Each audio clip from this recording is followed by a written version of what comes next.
जेन्ना स्टॅच्यू बसयलो तेन्ना आमी कोण नासले. स्टॅच्यू बसयलो कोणी तरी अज्ञान व्यक्तीने स्टॅच्यू बसयल्लो. जेन्ना आमकां तेंच्यांनी लिडर केले की तुमी लिडर जाय म्हणून, तेन्ना आमी तेच्या विश्वासार लिडर केल्ले. आता तुमी म्हणटा की थंय करड वाडला म्हणून, करड वाडलेलेंच थंय, भरपूर करड वाडला थंय. मदीं कशें जालें, मदीं चवथ आयली आनी कितें कितें फंक्शनां जायत रावलीं, तेज्या कारणान तें करड वाडलां. आमी आतां फाल्यां एक लेटर दिवपाचें आसा मुन्सिपाल्टीक की तें करड काडचें म्हणून तेंच्यांनी.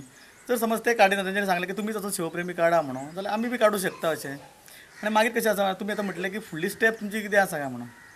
फुडली स्टेप म्हणजे कशें आसा आतां, आमचो जो हांगासर आमदार निवडून येयल्ले आसा पळय, जे ते कितें ते करतले न्हू, तेंच्या वांगडा आमी आसतले.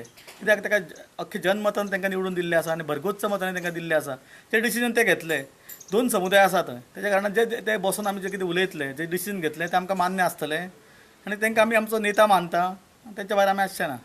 पूण कितें म्हणटा की एक बसून आमी उलयचें, कितें प्रॉब्लेम जाला तो बेगीन बेगीन सॉल्व करचो. कित्याक ते पुलीस बसलेले आसा रात दीस, सरकाराचे पयशे वेस्ट जाता. कितें एका हेजेर डिसिजनाचेर पावपाक जाय आमकां.